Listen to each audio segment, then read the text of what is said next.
Hello guys, welcome to my YouTube channel exam pharmacy. Yes, आज की इस video में हम एंटी मलेरियल ड्रग के बारे में डिस्कस करेंगे। वो ड्रग जो मलेरिया इन्फेक्शन को ट्रीट करने के लिए दिया जाता है। इसके अंदर हम जो है ना एंटी मलेरियल्स, उनकी इथियोलॉजी पढ़ेंगे, सम अबाउट इंट्रोडक्शन पढ़ेंगे उसका, मलेरिया का होते क्या है, किन स्पीसीज से ये ज़्यादा स्प्रेड होते हैं, क्या है कम्युनिटी डिसीज़ है, कम्युनिबल मतलब एक से एक क्या फैलते हैं या नहीं फैलते हैं।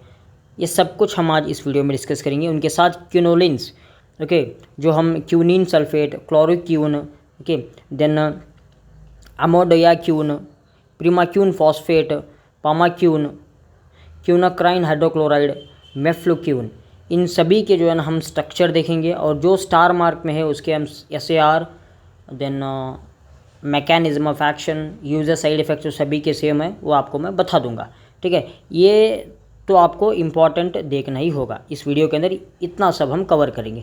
चलिए तो वीडियो को स्टार्ट करते हैं गाइस। अगर हम इथियोलॉजी मतलब इंट्रोडक्शन की बात करें तो सबसे पहले मलेरिया देखिए, a disease caused by the plasmodium parasite transmitted by the bite of the infected mosquito. Plasmodium parasite से होने वाली ये बीमारी जो ट्रांसमिट होती है with the bite of the infected mosquito. ये आपको याद रखना है, इन्फेक्टेड मस्कीटो। सभी मस्कीटोज़ बाइट करने से आपको मलेरिया नहीं होता। वही मस्कीटो जिसमें जो है ना प्लाज्मोडियम पैरासाइट है, वही मस्कीटो जिसमें प्लाज्मोडियम पैरासाइट है। प्लाज्मोडियम पैरासाइट ये मलेरिया को कॉज करता है। उसी पैरासाइट मतलब वो पैरासाइट अगर मस्कीटो के अंदर रहा, अगर वो प्लाज्मोडियम पैरासाइट वाला मस्कीटो अगर आपको आके बाइट किया, तभी जो है ना उसका डेवलपमेंट आपके बॉडी के अंदर होगा। That causes malaria. ये बात याद रखिए। मलेरिया देखिए MAL माल प्लस एरिया। अभी माल मतलब क्या, मतलब bad air, because protozoa of the plasmodium species are transmitted by the mosquitoes. ठीक है, समझ रहे हो ना आप। Anti malarial drugs are the drugs which are used in the treatment of the malaria. Malaria को ट्रीट करने के लिए हम एंटी मलेरियल ड्रग का इस्तेमाल करते हैं। इथियोलॉजी देखिए, obligate intracellular blood born parasite. Malaria is caused by the 4 important species जो कि प्लाज्मोडियम विवैक्स है। अभी obligate intracellular blood born parasite क्यों कहा गया, ये पूछ सकते हैं GPAT के अंदर। देखिए guys, obligate intracellular blood born parasite इसलिए कहा गया क्योंकि ये जो पैरासाइट है ना, ये जो पैरासाइट ब्लड के अंदर, ह्यूमन ब्लड के अंदर इनका कल्टीवेशन होता है। मतलब ये पैरासाइट है, ऑब्लिगेट है। ऑब्लिगेट मतलब एक पर डिपेंड होना, एक होस्ट चाहिए होता। अभी इन्हें मतलब ये प्लाज्मोडियम स्पीसीज को होस्ट क्या है, हमारा ह्यूमन बॉडी है। हम हमारी ह्यूमन बॉडी के अंदर ये डेवलपमेंट दिखाते हैं, इनका रेप्लिकेशन होता है। ओके, समझिए आप। अगर 4 स्पीसीज की बात करें तो plasmodium vivax, plasmodium falciparum, then plasmodium ovale, then plasmodium malaria. इन सभी के अंदर अगर पोटेंट मलेरिया जो कॉज करता है वो है प्लाज्मोडियम फैल्सीपारम। ये जो है ना हमारा एक पोटेंट मलेरिया को कॉज करने का एक स्पीसीज है। देखिए, the 3 of which are produce mild form of malaria by destroying RBC and produce anaemia. मतलब इनमें से 3 जो है ना, 4 हमारे स्पीसीज है, इनमें से विवैक्स हो, ओविल हो, मलेरिया हो, ये जो है ना कम हमें हार्म करते हैं। मतलब फैल्सीपारम ये बहुत ही डेंजर है।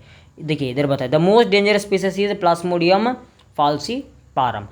It cause infection in RBCs and become sticky and forms lumps in the capillaries which cause circulatory arrest.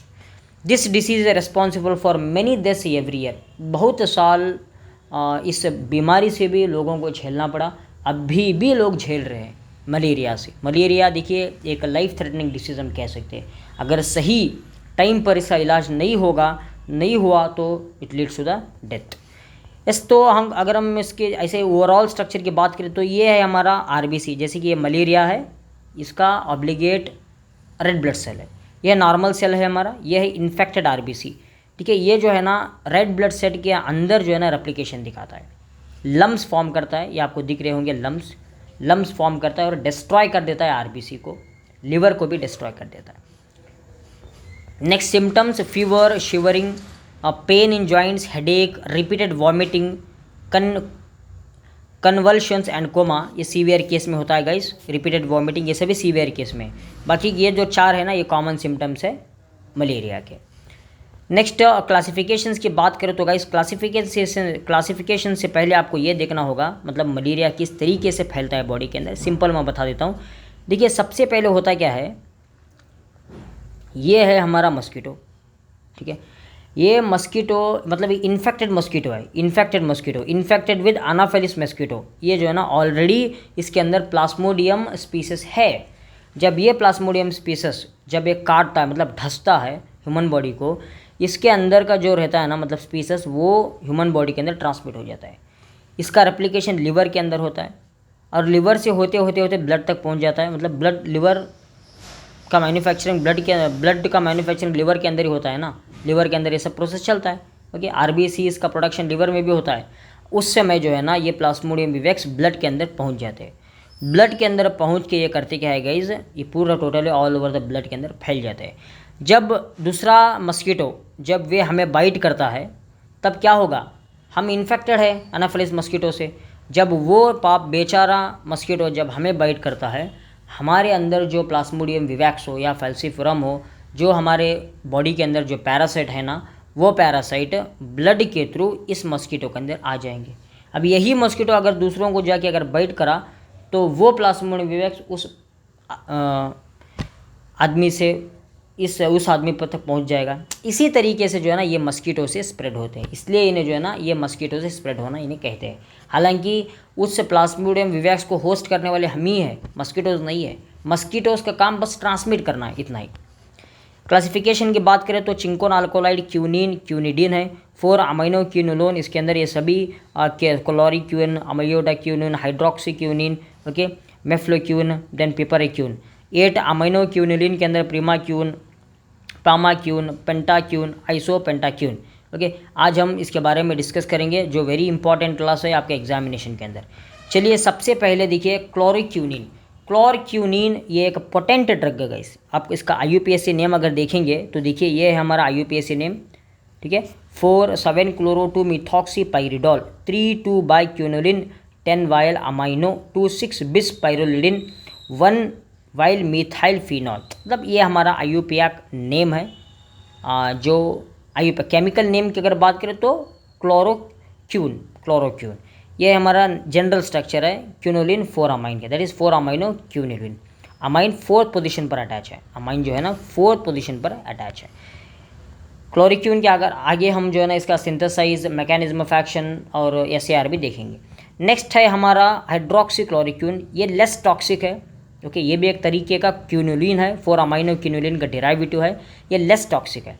Then next is amodiaquine. देखिए amodiaquine it is effective as chloroquine. Pharmacological action दोनों के similar है। और adverse effects की बात करें तो GIT, headache, मतलब गैस्ट्रो इंटेस्टिनल ट्रैक का इन्फेक्शन हो जाना, हेडेक होना, फोटोसेंसिटिविटी, ये सभी जो है ना साइड इफ़ेक्ट्स है। देन पायरोनारिडिन ये भी इफेक्टिव इन रेजिस्टेंस केसेस। जो बैक्टीरिया जो स्पीसीज रेजिस्टेंट दिखाते हैं, ये जो पैरासाइट रेजिस्टेंट दिखाते हैं दूसरे एंटी मलेरियल ड्रग्स को, तभी पायरोनारिडिन दिया जाता है। अगर हम हाइड्रोक्सीक्लोरिक्यून स्ट्रक्चर की बात करें तो यह है हमारा हाइड्रोक्सीक्लोरिक्यून स्ट्रक्चर। 7th पोजीशन पर क्लोरीन का अटैच होता है, जो एक्टिविटी को बढ़ाता है, ठीक है। यह है हमारा 2 क्यूनिलिन 4 अमाइन को एक और स्ट्रक्चर अटैच हुआ है, यह है हमारा एक और स्ट्रक्चर, ठीक है। नेक्स्ट बात करेंगे अमोडायाक्यून ये भी एक जो है ना 4 अमाइनो क्यूनिलिन जो है ना, इस पर भी 7th पोजीशन पर क्लोरीन अटैच है गाइस। उसके साथ एक बेंजीन अटैच है और उसके साथ जो है ना एक अमाइन भी अटैच हुआ है, मतलब नाइट्रोजन के साथ एक और कंपोनेंट अटैच्ड है गाइस, समझ रहे हैं ना आप। नेक्स्ट पायरोनारिडिन। देखिए पायरोनारिडिन भी एक 4 अमाइनो क्यूनिलिन है, स्ट्रक्चर आप देख ही रहे होंगे। इसका स्ट्रक्चर देखिए थोड़ा अलग है, मतलब बेंजीन रिंग 3 बेंजीन्स हैं, 1 बेंजीन 2 बेंजीन, ये मतलब ये हेटेरोएटम है, और 3 बेंजीन विथ हेटेरोएटम नाइट्रोजन, ठीक है। ये भी आपको देखना ज़रूरी है। नेक्स्ट SAR, अगर हम क्लोरिक्यून की SAR की बात करें, इसकी बात करते हैं SAR, इसका SAR दैट इज़ क्लोरिक्यून फॉस्फेट। अगर क्लोरिक्यून फॉस्फेट का SAR की अगर बात करें तो क्या कहता है गाइस, देखिए the presence of a quinoline nucleus along with chloro substitution at C7 position and amino alkyl side chain at C4 position is essential for anti malarial activity। समझ रहे हो ना आप? C7 पोजीशन के अंदर क्लोरीन का attach होना, मतलब यहाँ इधर C7 पोजीशन के अंदर क्लोरीन का अटैच होना वेरी इंपॉर्टेंट है। अगर हम नंबरिंग इस तरीके से देंगे 1 2 3 4 5 6 7, C7 पोजीशन के अंदर क्लोरीन का अटैच होना, और फोर्थ पोजीशन के अंदर ये देखिए फोर्थ पोजीशन के अंदर अमाइनो ग्रुप का अटैच होना, ये वेरी इंपॉर्टेंट है एक्टिविटी के लिए, हमारे SAR कहता है। ठीक है, C4 पोजीशन के अंदर जो है ना अमाइनो अल्काइल साइड चेन ज़रूरी है। Next, the substitution of addition aromatic ring in quinoline nucleus reduce drug potential. मतलब अरोमेटिक रिंग अगर इसका सब्सटीट्यूट हो गया, ये अरोमेटिक रिंग जो आपको दिख रही है ना, अगर इसका सब्सटीट्यूट हो गया तो क्या होगा, उसका ड्रग का एक्शन जो है ना रिड्यूस हो जाएगा। In side chain a carbon chain should be consist of 4 to 6 carbon atom is essential for optimum activity. Side chain आपको दिख रहा है गाइस ऊपर वाला, ये देखिए इस पर जो है ना 4 to 5 नंबर ऑफ कार्बन रहना ज़रूरी है एक्टिविटी के लिए। नेक्स्ट अगर बात करें तो guys in side chain at a C4 position termino amine function should be tertiary as it produce a effective binding with receptor. Okay, tertiary atom होना ज़रूरी है, दैट इज C4 पोजीशन के टर्मिनल के अंदर termino amine function should be tertiary रहना है। Substitution of hydroxy group at ethyl group of terminal amine, then it reduce the toxicity and thus increase the plasma concentration of drug. Okay, hydroxy group का substitute होना ethyl group of terminal amine के पास, ठीक है, इधर जो है ना hydroxy group का सब्सटीट्यूट होना, इधर हाइड्रोक्सी ग्रुप का सब्सटीट्यूट होना वेरी इंपॉर्टेंट है एक्टिविटी के लिए। ठीक है, वो आपको याद रखना ज़रूरी है। नेक्स्ट बात करते हैं guys, introduction of the aromatic nucleus in side chain reduce the toxicity as well as the activity. मतलब एरोमेटिक न्यूक्लियस साइड चेन पर अगर एरोमेटिक न्यूक्लियस का अटैच होगा तो टॉक्सिसिटी रिड्यूस करेगा, उसके साथ एक्टिविटी भी रिड्यूस हो जाएगी। Then introduction of the unsaturation in side chain does not interfere with the activity of the drug molecule. अगर साइड चेन पर किसी भी प्रकार का अगर किसी भी प्रकार का डबल बॉन्ड हो तब भी एक्टिविटी पर कोई फर्क नहीं पड़ेगा। मेथड ऑफ सिंथेसाइज बहुत ही सिंपल है। Chloroquine can be synthesize by reaction of the 4,7 dichloroquinoline with the 4 diethyl amino 1 diethyl amino 1 methyl butyl amine at 180 degree Celsius, तब जाके हमें क्लोरोक्यून एक कॉम्प्लेक्स स्ट्रक्चर मिलता है जो हमारा एंटी पैरासाइट है, एंटी मलेरियल है। 7 पोजीशन पर क्लोरीन रहता है, ये आपको याद रखना है। Therapeutic use, it is use for the prevention and treatment of malaria, use in treatment of the corona virus infection. Okay, however use based on risk and the benefit ratio, मतलब ये corona virus में भी इस्तेमाल हुआ था इसका। Next बात करते हैं प्रिमाक्यून। प्रिमाक्यून भी एक एंटी मलेरियल ड्रग है गाइस, स्ट्रक्चर में देख रहे होगे, इनमें भी जो है ना एक same quinoline that is 8 amino quinoline. Okay, quinoline 8 amine का अटैच हुआ है, उसके साथ ऑक्सी ग्रुप भी अटैच है दोस्त, और जो है ना ऊपर जो है ना अमाइनो साइड चेन भी अटैच हुआ है। Next is पामाक्यून। पामाक्यून ये भी एक हमारा स्टार मार्क में एक ड्रग है जिसका हम SAR मैकेनिज्म ऑफ एक्शन सब कुछ देखने वाले हैं। मैकेनिज्म ऑफ एक्शन आपको मैं बता दूंगा, सभी का मैकेनिज्म ऑफ एक्शन आप सेम लिख सकते हो। अभी होता क्या है मैकेनिज्म ऑफ एक्शन मैं आपको आगे बताऊंगा। तो पामाक्यून ये स्ट्रक्चर है हमारा पामाक्यून का। इसका अगर हम मोड ऑफ एक्शन की बात करें, इसका मतलब सभी का mode of action, its mode of action is not so clear but it claim to causes a destruction or breakdown of the parasitic mitochondria। देखिए सभी एंटी मलेरियल करते क्या है, ये जो है ना ब्रेक डाउन करते हैं पैरासाइटिक माइटोकॉन्ड्रिया के अंदर, जस्ट ये किल कर देते हैं पैरासाइटिक माइटोकॉन्ड्रिया को।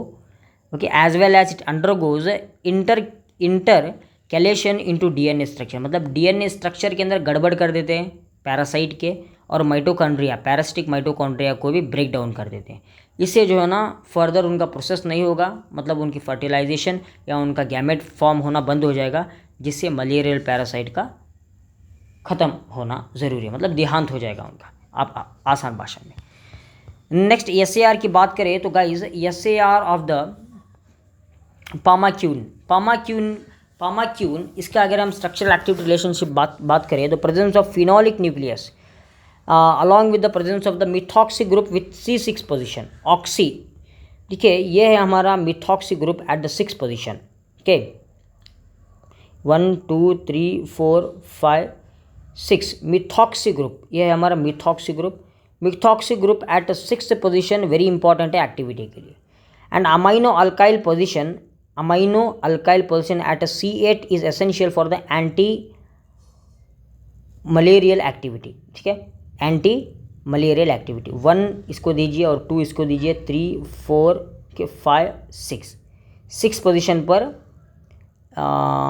मिथॉक्सी ग्रुप का अटैच होना ज़रूरी है। यह 7th पोजीशन, ये हमारा होगा 8th पोजीशन। 8th पोजीशन पर अमाइनो अल्काइल ग्रुप का अटैच होना ज़रूरी है। ये है हमारा पूरा, ये जो है ना, ये अमाइनो अल्काइल ग्रुप है, ये अमाइनो अल्काइल ग्रुप है हमारा, ये अटैच होना भी ज़रूरी है एक्टिविटी के लिए। The presence of methoxy at C2 और C4 position instead of C6 position does not effect the activity of the drug molecule. ठीक है, C2 और C4 पोजीशन के अंदर हो भी गया, मतलब मिथॉक्सी ग्रुप अगर C6 पोजीशन का ना होकर C2 और C4 पोजीशन के अंदर मिथॉक्सी ग्रुप का प्रेजेंट होना हो तो एक्टिविटी के अंदर कोई फ़र्क नहीं पड़ेगा। Introduction of additional methoxy function at C2 position increase the therapeutic index. ठीक है, 6 पोजीशन पर होकर मिथॉक्सी ग्रुप अगर वो एक और दैट इज 2nd पोजीशन पर अगर प्रेजेंट रहता है तो उसका थेरेपेटिक एक्टिविटी भी इंक्रीज हो जाता है। Substitution of additional ring in quinoline structure reduce the activity. अगर आप क्यूनोलिन स्ट्रक्चर का मतलब ये जो स्ट्रक्चर आपको दिख रहा है ना, इस पर अगर किसी भी प्रकार का सब्स्टिट्यूट हो गया तो, या एडिशन हो गया, substitution of the additional ring अगर सब्स्टिट्यूट हो गया तो क्या होगा, इस पर जो है ना एक्टिविटी डिक्रीज हो जाएगी। In side chain a carbon between 2 amino function should be consist of 4 to 6, मतलब यहाँ जो है ना 4 to 6 कार्बन रहना है, जो हमने पहले ही डिस्कस किया था। Terminal amine in side chain may be primary, secondary and tertiary as it does not interfere with the active of the drug. Terminal ये जो है ना प्राइमरी भी हो सकता है, सेकेंडरी भी हो सकता है, टर्शियरी भी हो सकता है। जो अगर प्राइमरी हो या सेकेंडरी हो, टर्शियरी हो, कोई दिक्कत नहीं है, एक्टिविटी पर कोई फ़र्क नहीं पड़ने वाला। नेक्स्ट गाइज, अगर हम इसकी प्रिपरेशन की बात करें तो प्रिपरेशन सिंपल है। जब 8 अमाइनो 6 मिथॉक्सी क्यूनोलिन रिएक्ट करता है 1 थैलामिडो 4 ब्रोमोपेंटेन, तब एक कॉम्प्लेक्स मिलता है। जब उसको हाइड्रोलाइज किया जाता है वो हमें जाके प्रिमाक्यूनिन एक प्रोडक्ट मिलता है जो एक एंटी मलेरियल ड्रग है।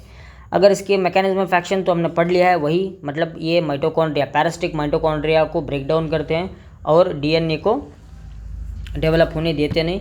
अगर डीएनए का डेवलपमेंट होना स्टॉप हो गया तो गेमेटोफाइट नहीं बनेंगे, प्लाज्मोडियम विवैक्स के गेमेट्स नहीं फॉर्म होंगे, अगर नहीं होंगे तो डिस्ट्रक्शन होना ही होना है।